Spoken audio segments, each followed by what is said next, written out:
وہ لوگ جو اجتماعی قربانی کر رہے ہیں ان کے لیے یہ مسئلہ نہایت ہی اہم ہے۔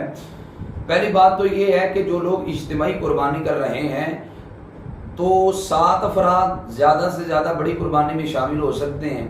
7 افراد ہوں تو ان کو ایک دفعہ اکٹھا کریں، اکٹھا کر کے دیکھیں کہ ان 7 افراد میں سے ایک بندہ بھی بد عقیدہ نہ ہو۔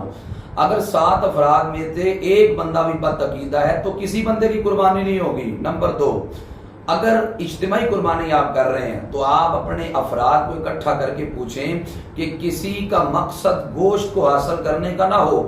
اگر 6 بندوں کا ارادہ محض اللہ کی رضا ہے اور ایک بندے کا مقصد بھی گوشت کو حاصل کرنا ہے تو کسی بندے کی قربانی نہیں ہوگی۔ یہ 2 مسئلے نہایت ہی اہم ہیں۔